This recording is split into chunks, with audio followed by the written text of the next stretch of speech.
अस्सलाम वालेकुम, आप देख रहे हैं गूंज और सच की तलाश जारी है। और आज हमारे सामने एक बहुत बड़ी हकीकत पेश की है हुकूमत ने, और कहते हैं इलेक्शन का साल है, इलेक्शंस आने ही वाले हैं, लेकिन जो कैंपेनिंग है अपोजिशन के ख़िलाफ़ हुकूमत की, और अपोजिशन क्या नून लीग के ख़िलाफ़ ही ज़्यादातर उनके तीर का निशाना है। लेकिन ये जो निशाने पे तीर बैठ रहा है कि नहीं बैठ रहा, फवाद चौधरी साहब ने तो कह दिया अगले 5 साल भी 2/3 अक्सरियत से PTI ही की हुकूमत आएगी, और ये भी कह दिया है कि शहबाज शरीफ साहब से कोई कंसल्टेशन नहीं होगी नैब के चेयरमैन की तकर्रुरी के हवाले से।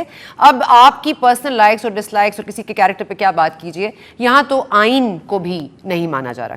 क्या कहा फवाद चौधरी साहब ने, जरा सुनते हैं।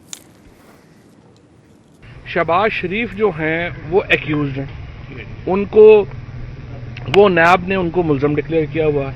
अब अगर हम शहबाज शरीफ से पूछें कि अगला चेयरमैन नैब क्या होना चाहिए, तो ये तो ऐसे ही है कि हम जो चोर से पूछें कि आपका तफ्तीशी कौन होगा, तो ये तो नहीं हो सकता। लिहाजा अब लॉ मिनिस्टर और अटॉर्नी जनरल जो है वो इस पे काम कर रहे हैं, वो जो भी हल लेके आएंगे उस पर अमल करेंगे। बहरहाल ये तय है कि शहबाज शरीफ साहब से हम कंसल्टेशन नहीं करेंगे नए चेयरमैन नैब की अपॉइंटमेंट ऑफ नैब चेयरमैन। आइन में बड़ा क्लियरली लिखा है कि इसको कंसल्टेशन प्रोसेस से गुजरना होगा, लीडर ऑफ द अपोजिशन और हुकूमत को बात करनी पड़ेगी। लेकिन जाहिर है कि अगर ये नहीं मुमकिन, और लगता तो नहीं है जो उनके वज़रा गुफ्तगू कर रहे हैं हुकूमत के, कि ऐसा हो पाएगा, इसके लिए क्या अमेंडमेंट आएगी और क्या 2/3 अक्सरियत से इसको अप्रूव कराया जाएगा, क्या मुश्तरका सेशन में अप्रूव कराया जाएगा, इस पर भी बात करेंगे। लेकिन एक और आज गुफ्तगू जो हुई, जो कि एक और इनके जो सियासी उमूर बराए अबलाग हैं वज़ीर, आपने शहबाज गिल साहब को सुना होगा, बड़ा अगाथा क्रिस्टी का नावल था। आज हमें शहजाद अकबर साहब बहुत याद आए, क्योंकि इस तरह तो वो गुफ्तगू किया करते थे, हमें एक एक टीटी किसने भेजी, कौन सा ड्राइवर, कौन सा कुक। तो आज पूरा एक इन्होंने हमें मंजर पेश किया है जो पिछले दिनों वैक्सीनेशन की बात हुई थी, विकी लीक से वैक्सीन लीक्स तक का सफ़र और करप्शन से गद्दारी तक का सफ़र कैसे तय किया है, कि खुद ही देख लीजिए। ये साजिश थी क्रिकेट पाकिस्तान में बंद करवाने के अगले 2 दिन के बाद ये हमला किया, किसी और ने नहीं। उसी नवाज शरीफ जिसने हुर्रियत वालों से मिलने से इनकार किया, उसी जिसको गोंगलू सूंघे हुए थे कुलभूषण के ऊपर, वही नवाज शरीफ जिसने अल हमद के साथ मुलाकात की चंद दिन पहले, जो पाकिस्तान को गालियां देता था, उसी नवाज शरीफ की बेटी ने और मुस्लिम लीग नून के MPs ने मिल मिला के ये साजिश तैयार की। वो जो वीडियो बनाने वाली बाजी है ना, जिनके पास सबकी वीडियो है, सबकी वीडियो रखती हैं, वो वीडियो बनाने वाली बाजी ने ये जिम्मेदारी लगाई। ये शादबाग का रहने वाला है, इसका पूरा टब्बर नून लीगी है, इसको ऑर्केस्ट्रेट किया गया, उसके बाद इसको एग्जीक्यूट किया गया, फिर ये सारी डिसइंफॉर्मेशन या इंफॉर्मेशन जो भी आपने कहना वो फैलाई गई। उसके बाद मरियम बीबी ने बयान दिया, उसके बाद इंडियन मीडिया ने इसे उठाया। सवाल यह है कि अगर ये सच भी है तो इस सच को इस तरह प्रेस कॉन्फ्रेंस में उछालने का क्या तुक बनता था? क्या ये कोर्ट में नहीं जाना चाहिए? क्या इस पर कोई मजीद गुफ्तगू किसी चोजन प्लेटफॉर्म पे नहीं होनी चाहिए? शहजाद अकबर साहब भी यही किया करते थे। आई थिंक आज उनकी कमी पूरी की है, जो उनको याद कर रहे थे। आज आई थिंक उनकी कमी शहबाज गिल साहब ने पूरी कर दी है। लेकिन मैं इस पर मजीद बात करने के लिए इस वक्त हमारे साथ मौजूद हैं सेक्रेटरी जनरल हैं PMLN के, MNA हैं, फेडरल मिनिस्टर रह चुके हैं। बहुत शुक्रिया आपका एहसन इकबाल साहब, आपने हमें ज्वाइन किया। सबसे पहले तो क्योंकि मरियम साहिबा ने 3 रोज़ कबल जब वो कोर्ट में थी, उसके बाहर खड़े होकर उन्होंने एक बात और भी की थी। उन्होंने कहा था कि मैं गद्दारी की मुर्तकब नहीं हूँ, कम अज़ कम एक्सटेंशन में मैंने कोई अपना गुनाह नहीं कमाया। अब एक्सटेंशन गुनाह हो गया तो आप गुनहगार हुए सर? देखिए, उन्होंने जो बात की थी वो ये थी कि वो चूँकि असेंबली का मेंबर नहीं है, वो किसी भी लिहाज से उस वोटिंग का हिस्सा नहीं थी, और वो दुरुस्त बात है। She is not member of the parliament, और उन्होंने वोट नहीं दिया। और मैं समझता हूँ कि ये जो एक्सटेंशन वाला मामला है, इसमें पार्लियामेंट से ज़्यादा जो जिम्मेदारी है वो वज़ीर आज़म की है, चूँकि वो एक्सटेंशन पहले दे चुके थे। और अब जब उन्होंने एक्सटेंशन दी तो ये देखे बगैर के कानून की प्रोविज़न क्या है, उन्होंने उसको कॉम्प्लिकेट किया। और फिर सुप्रीम कोर्ट ने जब पार्लियामेंट से कहा कि आप इसके लिए इनेबलिंग लॉ बनाएं, तो पार्लियामेंट के सामने यही रास्ता था कि क्या एक आर्मी चीफ जिसको हुकूमत एक्सटेंशन दे चुकी है, वो उसको रेगुलराइज करे या उसको सैक करे। क्योंकि अगर उसे वो सैक करती तो वो भी दुनिया के अंदर एक बहुत बड़ी खबर बननी थी कि पाकिस्तान के फौज के सरबराह को पार्लियामेंट ने बरतरफ कर दिया, और ये मुल्क के लिए और इदारे के लिए भी ठीक नहीं थी। तो वो एक पूरी पार्लियामेंट उस सूरत हाल के अंदर जो हुकूमत ने पैदा की थी, होस्टेज बन गई थी, और एक kind of post facto approval थी जो कि एक कदम पहले हो चुका था। अच्छा, ये बता दीजिएगा, चले आपने इसमें तो, मगर फिर मियां नवाज शरीफ साहब, क्या ये मियां नवाज शरीफ साहब ने भी वोट नहीं किया, तो गुनहगार वो भी नहीं हुए या उनकी मर्जी पे एमा पर ये हुआ? नहीं, ये तो वहां पर तमाम पार्टीज के साथ कंसल्टेशन हुई थी। मैं चूंकि उस वक्त नैब की कस्टडी में था, मैं मौजूद नहीं था, इसलिए विटनेस नहीं हूँ, लेकिन हुकूमत के वज़रा ने वहां पर इस पे किरदार अदा किया। मुझे ये ज़रूर एक दिन जब मैं एक रोज़ कबल आया तो मैंने ये तजवीज़ दी थी कि अगर ये एक्सटेंशन का कानून बनाना है तो इसको वन टाइम बनाया जाए, चूंकि अगर आपने ये ओपन विंडो रखी तो फिर 3 साल के बाद जो भी आर्मी चीफ अपने वक्त के ऊपर रिटायरमेंट लेगा उसको आपको वली उल्लाह का लक़ब भी देना पड़ेगा। क्यों नहीं, हर किसी का दिल करेगा कि वो मैक्सिमम 64 ईयर्स तक एक्सटेंशन लेके चले। लेकिन फरोग नसीम साहब ने वहाँ पे कहा कि जी इस कानून का एक कॉमा या फुल स्टॉप भी चेंज नहीं हो सकता, तो उसके बाद फिर वो चीज़ बेमानी हो गई। अच्छा, ये बताइएगा कि ये आप बहुत बड़ा इल्ज़ाम है, आप तो मुल्क के वकार को बचाना चाह रहे थे एक्सटेंशन देकर, लेकिन आप पर तो अब इल्ज़ाम लग गया है कि डॉन लीग से वैक्सीन लीक तक मुल्क के वकार को नुकसान पहुंचाया, और मरियम नवाज शरीफ को स्पेसिफिकली उन्होंने टारगेट किया शहबाज गिल साहब ने। इसमें किस कदर सच्चाई है? उन्होंने जो बात की कि चौधरी शहबाज हैं कोई MPA, फिर हसन राजा हसन है जिनको अबुल हसन कहा जाता है, आदिल रफीक साहब का जिक्र किया, नवीद साहब का जिक्र किया जो जर्मनी में है, उनको भी वहाँ से वापस लिया जाएगा। सर, आप क्यों सारी किए किराए पर पानी भेज रहे हैं? हुकूमत ने इतना अच्छा परफॉर्म किया है, रेड लिस्ट से हमें निकलवाया है, और आप क्यों मतलब इस तरह कर रहे हैं? सर देखिए, ये जो लोग हैं, मैं कहता हूं कि अंडर 19 भी इनके लिए बहुत बड़ी बात है। अंडर 11 टीम पाकिस्तान पे मुसल्लत की गई है, ये बच्चों वाली बातें करते हैं। अब ये जो डॉन लीग्स की बात कर रहे हैं, आज तारीख ने साबित किया है कि वजीर आजम जो मंसूब उनसे बातें की गई डॉन लीग्स में जो कर रहे थे, अगर उन पे कम अमल किया जाता तो ये फैटिफ की जो आज हमें बेइज्जती बर्दाश्त करनी पड़ रही है, हमने 2016 के मुकाबले में आज कोई 400 गुना ज्यादा अमल दरामद भी कर लिया है, लेकिन ना हेर ना देर, उसका किसी गिनती में शुमार नहीं है। इसी तरह ये कलभूषण का हमें ताना दे रहे थे, ये हुकूमत है जिसने कलभूषण को NRO दिया है। कलभूषण को एक खसूसी अपील का हक देने के लिए एक कानून साजी की गई है। इंडिया के जासूस नाम के साथ पाकिस्तान की पार्लियामेंट से बुलडोज करके इन्होंने कानून पास कराया जिसकी कोई जरूरत नहीं थी। तो कौन कलभूषण को प्रोटेक्ट कर रहा है? और फिर बाकी ये कहना कि जी इन्होंने वैक्सीन का ये ड्रामा कर दिया, भाई हुकूमत किसकी है, मशीन किसकी है? पूरी इंतजामी मशीनरी आपकी है। क्या पंजाब के अंदर मुस्लिम लीग नून की हुकूमत है? इंतजामी कंट्रोल आपका है। बजाय ये कि आप अपनी गलती को तस्लीम करें, इनकी मिसाल तो वो है, एक कार्टून था कि साफ चली शफाफ चली तहरीक इंसाफ चली, और फिर तहरीक इंसाफ के साइकिल पे बैठे बंदे ने अपना ही डंडा उसके पहिए के अंदर दे के खुद को भी और साइकिल को तबाह किया। जब नीचे गिरा तो कहता मुस्लिम लीग नून की करप्शन ने मुझे नीचे गिरा दिया। तो ये तो अपनी हमाकतें भी हमारे जिम्मे डालते हैं। तो सर, आप इस पे एतराज उठाएंगे कोई लीगल ग्राउंड पे? क्योंकि इस तरह से आकर इस तरह इतना बड़ा इल्जाम लगाना मरियम नवाज पर, और इस तरह कहना कि वो हर चीज में इन्वॉल्व है, और वीडियो वाली बाजी, और मतलब जी हम इनकी किस किस बात पे इतराज उठाएं? सुबह से लेके शाम तक दर्जनों लतीफे करते हैं। ये हुकूमत तो है ही लतीफा घरों की। आप देख लीजिए, जिस हुकूमत का वजीर आजम जर्मनी और जापान का हमसाया बना के जोग्राफिया तब्दील कर दे, जिस मुल्क का वजीर आजम जो है वो निकारागुआ के लिए जो रोनाल्ड रेगन की तकरीर है उसको अफगानिस्तान के मुजाहिदीन से मिला दे, ये तो दुनिया के सामने भी खुद को लतीफ़ा बनाते हैं रोज़ाना, और मुल्क के अंदर भी जो हरकतें फरमाते हैं मुशीर टीवी के ऊपर बैठ के। मैं समझता हूँ कि आजकल मुझे लगता है कि जो कॉमेडी थिएटर्स हैं उनका कारोबार ज़रूर मुतासर हुआ होगा, क्योंकि हुकूमत के वज़रा और तर्जुमान लोगों को बराह रास्त टीवी के ऊपर कॉमेडी थिएटर की कारकर्दगी का मुजाहरा कर रहे हैं। अच्छा, आज FIA के सामने भी जिस तरह से पेश हुए नवाज शरीफ साहब, शहबाज शरीफ साहब, और गुफ्तगू हुई, वहाँ पर भी उनको कहा गया वो बैंक्स पर प्रेशर डाल रहे हैं, वहाँ पर भी एक हॉस्टाइल सिचुएशन क्रिएट हो गई। अब ये भी एक इल्ज़ाम है शहबाज शरीफ साहब पे कि वो बैंक्स पर जोर डाल रहे हैं और FIA उनसे तमीज़ से बात नहीं करता। क्या ये सच है? देखिए, असल बात यह है कि सिर्फ मुस्लिम लीग नून के और अपोजिशन के लीडर्स को विक्टिमाइज करने के लिए ये जिस किस्म के ऊंचे हथकंडे अपना रहे हैं, उसने पाकिस्तान की इंतजामी मशीनरी को मफलूज कर दिया है।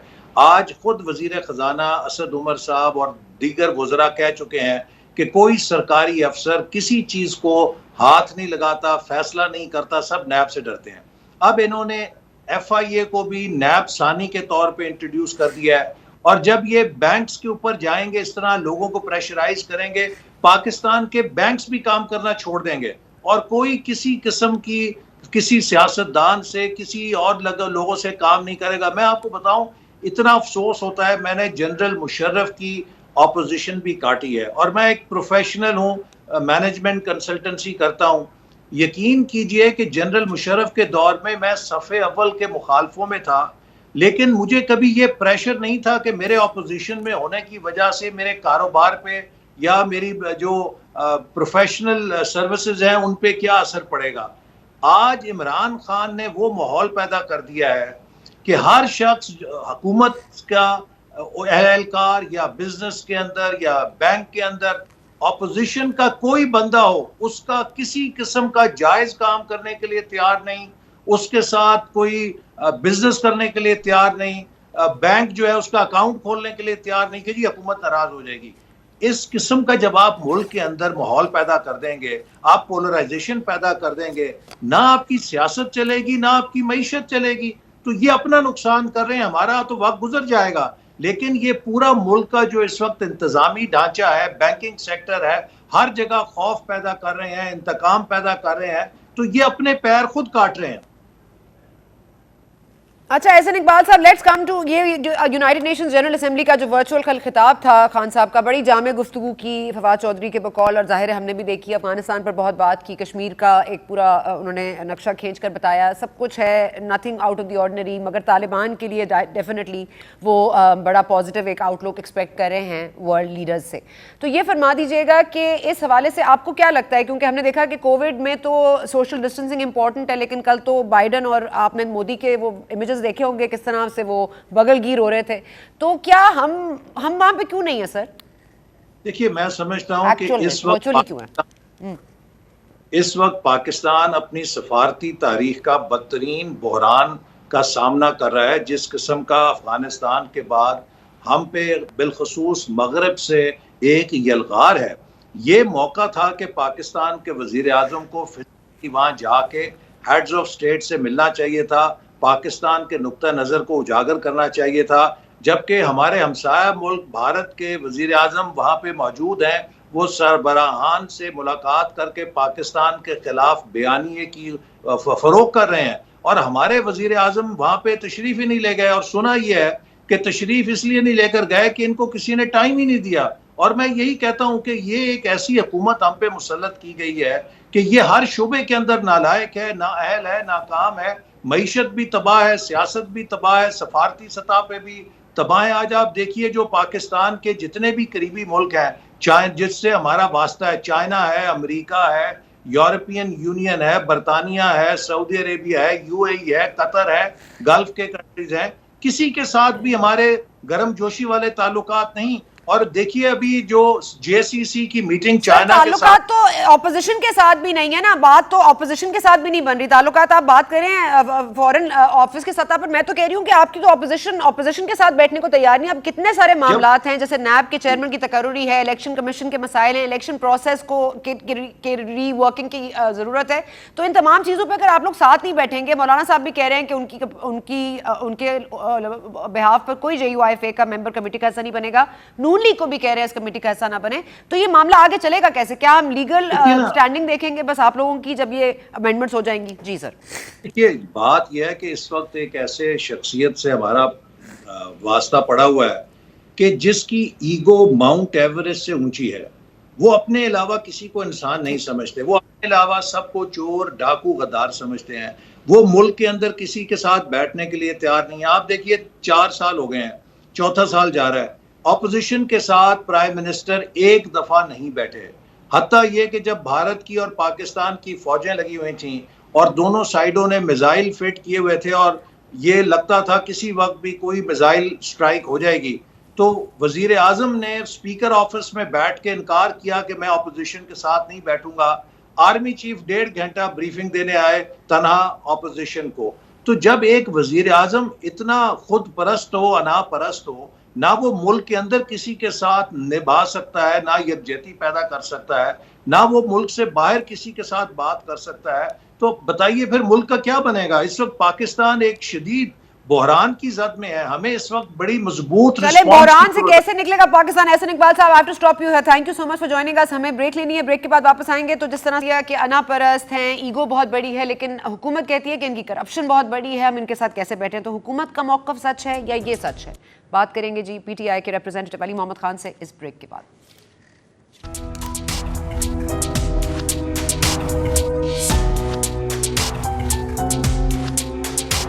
जी, एंड जॉइनिंग अस ऑन गूंज नाउ नासिर हुसैन शाह साहब, पाकिस्तान पीपल्स पार्टी के रहनुमा हैं, एमपी हैं, आप जानते हैं बहुत ही अच्छी तरीके से। नासिर साहब, बहुत शुक्रिया, आपने वक्त निकाला हमारे लिए। अली मोहम्मद खान साहब हमें ज्वाइन कर रहे हैं इस्लामाबाद से, उनकी थोड़ी सी ऑडियो का इशू है, हम एड्रेस कर रहे हैं क्योंकि उनको ही रिस्पॉन्ड करना चाहिए था। लेकिन नासिर साहब, अब मैं आपसे ये पूछना चाह रही थी कि आप भी अपोजिशन की जमात हैं, लेकिन जो फायरिंग हो रही है नून लीग के खिलाफ, आप लोगों को तो शुक्र करना चाहिए कि आप लोग उसकी जद में नहीं हैं।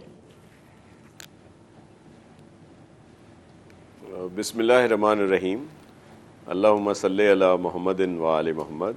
अस्सलाम वालेकुम जी। फायरिंग या ये सारी चीज़ें अपनी जगह पे, लेकिन जो हमारा स्टांस शुरू से रहा है, हम तो अपने उस पे ही कायम हैं और हम कभी भी ये खुश नहीं होते कि एक दूसरे की कहीं पे कोई पगड़ियाँ उछाली जाएं या इस तरह के हालात हों। पॉलिटिक्स में बहुत सारी चीज़ें होती हैं, लेकिन ये जो आजकल पॉलिटिकली तौर पर इन्वायरमेंट बना हुआ है, ये कोई अच्छा नहीं है पॉलिटिक्स के लिए। एक होती थी, बहुत सारी चीज़ें होती थी, अपनी जगह पे, पॉइंट स्कोरिंग अपनी जगह पे, सियासी मुखालफतें अपनी जगह पे, लेकिन आजकल के जो हालात हैं, हम लोग जा रहे हैं, जिस तरह की टॉक शोज़ में हम लोग बातें करते हैं या इवन असेंबली के ऐवानों में एक दूसरे के ऊपर कीचड़ उछालते हैं, ऐसा नहीं होना चाहिए। नॉर्म्स होते हैं, दीगर चीज़ें होती हैं, तो हम लोग इससे खुश नहीं हैं कि अगर कोई फायरिंग हो रही है कोई पीटीआई की नून लीग से, तो हम इससे कोई बड़ा महजूज हो रहे हैं, बड़ा लुत्फ़ अंदोज़ हो रहे हैं, ऐसा नहीं है। बल्कि हकीकत जो है वो इतनी मेहरबानी नहीं है, ये तो माने कि आप पे मेहरबानी नहीं है पाकिस्तान तहरीक इंसाफ की, ये तो आप मान लें नासिर साहब, ये तो मान लेना। नहीं, इनकी तो मेहरबानियाँ बहुत हैं हमारे ऊपर कि इस तरह के स्कैंडल बना के फिर वो केसेस, फिर इस तरह की गिरफ्तारियाँ और बहुत सारे चीज़ें, तो ये मेहरबानियाँ तो इनकी हैं। आप पता नहीं कौन सी मेहरबानी की बात कर रही हैं। ये मेहरबानियाँ इनकी ज़रूर हैं कि जो सिंध के लिहाज से जो हमें वैसे कटौतियाँ रही हैं हमारे बजट में, एनएफसी पूरा नहीं दिया जा रहा, 18 अमेंडमेंट पर मुकम्मल तौर पर अमल नहीं किया जाता, या जो हमें कमिटेड बजट है वो लास्ट ईयर भी कोई 25% कम दिया गया। अब ये जो मौजूदा अब जो साल ख़त्म हुआ है, चलें आपकी भी सर महरूमियों की दास्तान लंबी है, ठीक है सर, ठीक है सर। उसूलन मुझे अली मोहम्मद खान साहब के पास जाना चाहिए था। नासिर साहब, एक मिनट, इस तरह की मेहरबानियां तो जरूर हैं पीटीआई की। चले सर महरूमियां तो हर किसी की, आप क्या कर सकते हैं, मेहरबानियां कहें महरूमियां कहें। जी अली साहब, मैं आपके पास आऊंगी क्योंकि चार्जशीट तो एहसन इकबाल साहब ने आपके खिलाफ बनाई है, क्योंकि उनसे सवाल जाहिर है आज शहबाज गिल साहब की प्रेस कॉन्फ्रेंस आपकी भी नज़र से गुजरी होगी। अब मुल्की वकार को इतना बड़ा ज़र्ब लगा दे अगर नून लीग, और उसकी बात हम एक प्रेस कॉन्फ्रेंस में सुने, शहबाज गिल साहब उसकी गुफ्तगू करें, उसके बाद आइन की पासदारी का कोई ख्याल ना रखा जाए। जिस तरह नैब के चेयरमैन की तकर्रुरी के मामले पर कह रहे हैं कि पॉलिटिकल कंसल्टेशन नहीं हो सकती, कि चोर की बात कैसे करें। Leader of the opposition sir, leader of the opposition तो हैं और केसेस चल रहे हैं, कोई चीज़ प्रूवन तो अभी तक नहीं है। तो ये इतनी लंबी लंबी दास्तानें सर, ये कहाँ लेके जा रही है हमें? जी बहुत शुक्रिया। बिस्मिल्लाहिर्रहमानिर्रहीम, अल्लाहुम्मा सल्लि व सल्लिम मुबारक अला सय्यिदिना मोहम्मद। देखिए, जो नैब का इशू है उस पर अभी ये फैसला तो नहीं हुआ कि क्या जावेद इकबाल साहब को कोई एक्सटेंशन देनी है। अभी जो है काबीना का फैसला तो नहीं हुआ। अगर देनी हुई तो वो फिर ऑर्डिनेंस के ज़रिए होगा, क्योंकि मौजूदा लॉ में तो पॉसिबल नहीं है। ऑर्डिनेंस के ज़रिए हो सकता है, जिसको बाद में फिर पार्लियामान से वो पास हो जाएगा। लेकिन इसमें एक है कॉन्फ्लिक्ट ऑफ इंटरेस्ट जिसमें आता है, और वो यही है कि अगर किसी मुल्जिम पे कोई केस है और उससे ये पूछा जाए कि आप बताएं आपको कौन सा जज पसंद है कि उस को आपके ऊपर लगा दिया जाए और वो आपका फ़ैसला करे, तो सेम इज़ द केस इस सिचुएशन में कि मियाँ शहबाज शरीफ साहब पे जो केसेस हैं, ख़ासकर उन पे ज़ात पे या उनकी बड़े भाई पे या उनकी जमात के और सीनियर लीडरशिप पे, जिसमें से बहुत से केसेस ऐसे भी हैं जो मियाँ साहब के, नवाज शरीफ साहब के अपने दौर के बने हुए हैं। अब उन केसेस को एक हद तक आगे बढ़ाया गया है मौजूदा नैब चेयरमैन की चेयरमैनशिप में। तो अब शहबाज शरीफ साहब से इस पे राय लेना कि क्या उनको एक्सटेंशन दी लेकिन जाए, इदारे तो शख्सियात से बड़े हुआ करते हैं ना, इदारों को तो या किसको शख्सियात के लगाया ऊपर जाए? हावी होना चाहिए। हाँ, इसमें कोई दो राय नहीं है। आइन आपका कहता है कि अपोजिशन लीडर से आपने इसमें मशवरा करना है, लेकिन अपोजिशन लीडर कौन? क्या मुल्क और कौम जो है वो आइन के लिए है या कानून जो है मुल्क और कौम के लिए है? क्या लॉ में कोई चेंज हो सकती है कौम की बेहतरी के लिए? क्योंकि एक किताब है जिसमें तब्दीली नहीं हो सकती, और आपको पता है कौन सी है। 5 साल बाद, ये जो 5 साल हमारी हुकूमत है, इसका सवाल आप किसी जो है किसी अब्दुल कुदूस से तो नहीं पूछ सकते। इसका सवाल तो इमरान खान और अली मोहम्मद से होगा। तो इसी तरह आप और मैं, यानी कि आपका नहीं मुझे पता, लेकिन मैं जब स्टूडेंट था, मैं मियाँ साहब को देख रहा हूँ। मैं चौथी जमात में था जब मियाँ साहब वज़ीर आला थे, तीसरी चौथी जमात में, और इंजीनियरिंग कर ली, वकालतें कर ली, सब कुछ कर लिया, कैबिनेट तक पहुँचे, मियाँ साहब की सियासत चल रही है। अब 40-45 साल का सवाल वो मियाँ साहब से और जरदारी साहब से तो होगा। देखें, जब आप पावर में होते हैं, you have to face the questions. तो जो पिछले दौर के करप्शन के केसेस हैं, सही हैं, गलत हैं, जो भी हैं, उन्हीं से होगा जो साहिब इख्तिदार रहा होगा। अब हमसे 5 साल का होगा, हमसे सवाल होता है, हमें नहीं बुरा मानना चाहिए। उनसे अगर हो रहे हैं, उनको ना मुल्क छोड़ के भागना चाहिए, ना इदारों पर इल्जामात लगाने चाहिए। जिसने खाना खाया होता है और उसके पास रसीदें होती हैं, वो भागा भागा फिरता नहीं है सना बीबी, वो रसीदें दिखा के मुस्कुरा के चला जाता है। रसीदें नहीं है तो अब क्या करें? कभी कतरी खत, कभी कहते हैं ये है वो जराए। फिर सुप्रीम कोर्ट में एवरी डे मैं गया उस केस में, मैंने देखा है कि किस तरह उन बातों से पीछे हटे। ये 2 बड़े ऐसी बातें थी, खासकर सना बीबी, जो कौमी असम्बली में मियाँ नवाज शरीफ साहब ने पूरे मुल्क और कौम के सामने उन्होंने वो बात की कि हुजूर ये हैं वो जराए जिस पे मुझ पे सवालात उठे। पनामा केस की बात कर रहा हूं। और फिर सुप्रीम कोर्ट ऑफ पाकिस्तान में मियाँ साहब के वकील राजा साहब जो हैं, अकरम राजा साहब, वो जब प्लीड कर रहे थे, उन्होंने कहा कि नहीं, वो एक बयान ऐसा था जिसको उन्होंने उसको प्लीड ही नहीं किया, उस पर उन्होंने स्टैंड ही नहीं किया, उससे पीछे हटे, कतरी खत को एक सियासी सी बात करार दिया। और मैं क्या बात करूं उस लीडरशिप की जो प्रोग्रामों में ये कहते कहते चले गए। अली साहब, मैं आपको इंटरप्ट करने से भी डर रही हूं कि आप मुझे मरियम बीबी ने ये बात की थी, जिनको आज एक लीडर के तौर पे प्रोजेक्ट किया जाता है। जब आपके प्रोग्राम में ये बात की उन्होंने, सना बीबी मुझे एक बात बताएं, कभी आपने उनको, मरियम नवाज शरीफ साहबा को, इस बात पे फिर कभी दोबारा क्वेश्चन किया? शायद आप ही के प्रोग्राम में उन्होंने ये बात की थी कि दोबारा मिली नहीं, वो कभी उनसे गुफ्तगू नहीं हुई होगी, तो मैं जरूर आपकी तरफ से उनसे पूछ लूंगी। मैंने भी, आपने कोशिश की। सर मैं इजाजत दें तो एक वक्फा ले लूं, नासिर साहब भी इंतजार करें, लेकिन मुझे बार-बार चले सर, मुझे नहीं दिया, मैं एक वक्फा ले लूं, वक्फे के बाद आऊं तो नासिर साहब को भी टाइम देना। सर अगर आपने मुझे डांट दिया, वक्फा ले लेते। ठीक है जी, थैंक यू सर, मेहरबानी। वक्फा लेते हैं जी।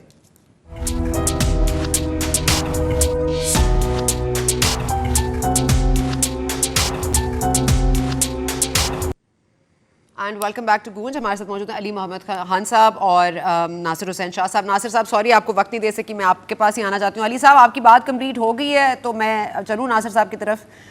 जी नासिर साहब, ये इससे हटकर अगर हम बात करें, क्योंकि बात किधर कंप्लीट हुई है? अच्छा सॉरी सर, आप कर लें, मैं नासिर साहब का चली जाऊँ। जी सर, मेरी सिर्फ इतनी सी फरमाइश है कि वो हर फिल्म के 2 पार्ट होते हैं, पार्ट 1 एंड पार्ट 2। तो पार्ट 1 तो वही था जो आपने मशहूर मारूफ इंटरव्यू किया बीबी मरियम साहिबा का, जिसमें उन्होंने वो मशहूर मारूफ कलमात अदा किए कि मेरी पाकिस्तान के बाहर तो क्या, पाकिस्तान के अंदर भी कोई प्रॉपर्टी नहीं है, जिसकी बुनियाद पे जो है तो वो फिर वो सारा कुछ हो गया जो हुआ, उनकी सियासत जो है उसका भी जो हाल हुआ। तो कभी आप एक कोशिश ज़रूर करें कि उनसे ज़रूर पूछें इसके बारे में कि अब उनका क्या ख्याल है, क्या पाकिस्तान के अंदर कोई प्रॉपर्टी निकल आई, बाहर तो निकल आई है। बाकी अब मेरी बात खत्म। ठीक है सर, मैं जरूर, ठीक है सर, थैंक यू। नासिर साहब, अब आपके पास आती हूँ, क्योंकि बताइएगा कि मेरे ऊपर तो ये इल्ज़ाम लगा दिया गया कि मैंने ही ये सारा कुछ किया है, तो आप बताइएगा कि पाकिस्तान पीपल्स पार्टी इस वक्त जो मुल्की वकार खतरे में पड़ गया है नून लीग के हवाले से, इस पर आपका क्या पोजीशन है, और स्पेशली आने वाले वक्त में नैब के चेयरमैन की तकर्रुरी है, इलेक्शन कमीशन के इस्लाहात हैं, किस तरह से ये मामला जाते हुए देख रहे हैं? क्योंकि साथ तो बैठती नहीं है अपोजिशन और हुकूमत, क्या हर चीज़ के लिए कानून के पास जाएंगे, लीगल प्रोसेस करेंगे? अली मोहम्मद खान साहब इंतहाई काबिल एहतराम हैं और मैं हमेशा इनकी इज़्ज़त करता हूँ, लेकिन अब जो बातें कर रहे थे, वो जो कह रहे थे कि हम किसी को जेल डालने में हमारा कोई हाथ नहीं है, अब उस पर भी क्वेश्चन है। लेकिन एक बात तो पक्की है कि अपने लोगों को इन्होंने जेल में जाने से बचाया हुआ है, कि जिन पर बहुत सारे इल्ज़ामात हैं, जिनमें खान साहब ख़ास तौर पर अली मोहम्मद खान साहब नहीं हैं। दूसरी बात ये रही कि जो कंसल्टेशन है वो तो होनी चाहिए, वो कैसे एक कानूनी चीज़ है, एक आइनी चीज़ है, उसका तकाजा है, लेकिन मौजूदा वफाकी हुकूमत सिर्फ़ और सिर्फ ऑर्डिनेंसेस और जो इनका अपना ख्याल है उसी पर अमल करते रहते हैं। आप देख लें तारीख़ी तौर पर जो है, अगर कहीं से झूठ सुनने को मिलता है तो मौजूदा हुकूमत की बातें, तारीख़ी बदअहदी आपको यहाँ पे नज़र आएगी, तारीख़ी बदतमीज़ी के वाक़यात आपको इस दौर में मिलेंगे, और फिर बाद में ऐसी ऐसी बातें की जाएंगी और इस तरह बहुत आसान तरीके से, ख़ास तौर पर जो बहुत सारे वफाकी वज़रा, दोबारा कह दूँ तो अली मोहम्मद खान साहब उनमें नहीं हैं, और इनके बहुत सारे जो ये स्पोक्स पर्सनस हैं, जो इनके तर्जुमान हैं, वो तो खुदा की पनाह उनको कोई डर नहीं लगता। सना, आपने भी इतने अरसे से प्रोग्राम कर रही हैं, ऐसे सफ़ेद झूठ आके बोलते हैं, और मैं एक लाइटर मोड में कि अगर वो कोई सेब खा रहे हैं, आप पूछेंगी कि क्या खा रहे हैं, तो कहेंगे जी आड़ू खा रहे हैं। और बहुत से तो ऐसे हैं, चले इनकी तो आपस में थोड़ी सी मुशाबत है ना, वो कहेंगे जी केला खा रहे हैं। सेब और आड़ू में फिर कुछ मुमासलत है, वैसे तो जो गुफ्तगू करते हैं उसमें बिल्कुल नहीं होती। तो मैं सिर्फ ये अर्ज कर रहा हूं कि ये जितने दावे किए जा रहे हैं, आज अगर एक आम पाकिस्तानी खुश है और आराम से रोटी खा रहा है, उसको ये महंगाई जो है वो तकलीफ नहीं दे रही, तो फिर तो जो कुछ वफाकी हुकूमत कह रही है वो बिल्कुल ठीक है। हम जो है वो बिल्कुल नासिर साहब, सॉरी, मैं गलत कह रहे हैं। सवाल पूछूं आपसे, क्योंकि आइन के हवाले से उन्होंने बात की, नासिर साहब आइन के हवाले से बात की खान साहब ने, और उन्होंने यही कहा अली साहब ने कि ये कुरान ही ज़ाहिर है आखिरी ऐसी चीज़ है जिसको नहीं चेंज किया जा सकता, आइन में तो तब्दीली लाई जा सकती है। अब ये आइन आप लोग कहते हैं भुट्टो साहब ने दिया है, तो क्या ये आइन दिया था कि इसको अमेंडमेंट के साथ साथ ऑल्टर करते जाए अपनी पसंद पे? देखिए, वक्त के तकाज़ों के साथ ये बिल्कुल अली मोहम्मद खान साहब ने सही कहा कि कोई सहीफ़ा नहीं है, लेकिन इसकी एक कानूनी, आइनी, इखलाकी हैसियत ज़रूर है। उसमें अमेंडमेंट हुई है ना, तो अमेंडमेंट तो हो सकती हैं, लेकिन वो अमेंडमेंट को ऑर्डिनेंसेस तहत होंगी। वो तो ज़ाहिर है जो इलेक्टेड लोग हैं, जो हाउस में आते हैं, उनकी आपस में मुशावरत होगी, आपस में बात होगी, अक्सरियत या जो एक मेजॉरिटी 2/3 या दीगर जो एक वाज़े है वहाँ पे, उसके तहत ही होगा ना, कि उसके लिए भी ऑर्डिनेंस ला दिया जाए कि जी बस आइन में ये कर दिया गया हमने। इस तरह तो नहीं होता। ये मौजूदा हुकूमत ऑर्डिनेंस की हुकूमत है। आप देख लें हर चीज़ में। अच्छा, उसको गुफ्तो शुनीद के साथ टेबल टॉक्स या जो एक मुशावरत है, जो एक तकाजा है कि आप असेंबली में उस पर बहस करें, बात करें, तो लाया जा सकता है। लेकिन हर चीज़ ईवीएम पे देख लें, अब वो हमेशा इलेक्शन होने के बाद इश्यूज आते हैं, वो चीज़ें मुतनाज़ा होती हैं। ये तो इलेक्शन से पहले ही ईवीएम ने इस जो आने वाले इलेक्शन है उनको मुतनाज़ा कर दिया। अब ये एक मशीन जो थी जिसकी वजह से ये सब लोग यहाँ बैठे हैं, अब ये दूसरी मशीन लाना चाहते हैं। तो ये ऐसे तो नहीं होता ना कि आप अपनी मर्जी से कहें। तमाम पॉलिटिकल पार्टीज एक तरफ है, इलेक्शन कमीशन एक तरफ है, और लेकिन ये बज़िद है कि नहीं, जो हमने सोच लिया वही उसका वो है। और वो जो दो हमारे वफाकी वुज़रा साहिबान हैं, जो पहले साइंस एंड टेक्नोलॉजी और फिर वो इंफॉर्मेशन में, अब वो इस मशीन पे बज़िद हैं कि जी हमने ये ईजाद कर ली है, अब इस पे ही सारा कुछ होना चाहिए और बड़ी तावीलें दे रहे हैं, बड़ी बातें कर रहे सर हैं। आप इतने जिद्दी लेकिन क्यों है खान साहब, ये इस आप मसले इतने का जिद्दी हल क्यों हैं नहीं है। ईवीएम के ऊपर, आप इतनी जिद क्यों बनाए हुए हैं? जी अली भाई। जी देखे, ईवीएम के जिद लिए कोई जिद नहीं है। की बात यह है कि हमारा मुल्क जो है तरक्की पजीर मुल्क है, और फिर बहुत सारे तरक्की याफ्ता ममालिक ने, जिनमें जर्मनी है, इटली है और बहुत से ममालिक हैं, जिन्होंने ये नासिर तजुर्बा साहब मैं करके अली भाई फिर से इसको पूछ रही हूँ, नाकाम नासिर करार भाई दिया, एक मिनट, उन्होंने अली छोड़ दिया भाई से उसको। पूछना है जी। अली भाई जिद पे क्यों अड़े, मैं जरा मैं ये जानना चाहती हूँ, पाकिस्तान तहरीक इंसाफ क्यों जिद पे अड़ी हुई है सर ईवीएम के हवाले से? देखिए जिद विद कोई नहीं है, जिद कोई नहीं है, दुनिया आगे जा रही है और technology is the way forward. कोई भी चीज़ जो है इनहेरेंटली फ्लॉड नहीं होती, उसका यूज़ उसको फ्लॉड बनाता है। अदरवाइज़ तो धांधली अगर किसी ने करनी थी तो इन्हीं के लीडर जनाब जरदारी साहब ने खुद नहीं फरमाया था 2013 में कि आरोज़ का इलेक्शन है, तो फिर अगर ये ईवीएम में मसला है तो फिर उसमें भी तो मसला है। So what should we be doing? देखें, वी आर नॉट सजेस्टिंग कि we should reinvent the wheel. कोई वो नहीं कह रहा कि हम पहिया दोबारा ईजाद करें। हमने कभी भी एक दिन भी ये नहीं कहा कि ये वाला ईवीएम यूज़ करें। हमने कहा ईवीएम यूज़ करें। फॉर एग्जांपल, अगर मैं आपको कहता हूं कि स्मार्टफोन यूज़ करें, उसमें सहूलत होगी, पुराना फ़ोन यूज़ ना करें। अब मैं आपको ये नहीं कर रहा आईफोन करें, सैमसंग करें, फलाना करें, वो करें, ये करें। We are saying, just saying we should use EVM. और उनको एक डेमो करके दिया जिसमें इनके बड़े सीनियर आदमी हैं, नाइक साहब, I was there part of the committee. Naik साहब ने वोट डाला, खड़ाक से ठीक निकला। वहाँ चेयरमैन जो थे कमेटी के, ताज हैदर साहब ने वोट डाला, ठीक निकला। फिर नून लीग के तारड़ साहब, सीनियर सुप्रीम कोर्ट के एडवोकेट भी हैं सेंटर, उन्होंने वोट डाला। हमारे वलीद इकबाल साहब ने, सारा ठीक निकला। हमने कहा ये ठीक है, इससे हो सकता है, लेकिन हम we are not suggesting to election commission की ये वाला यूज करें।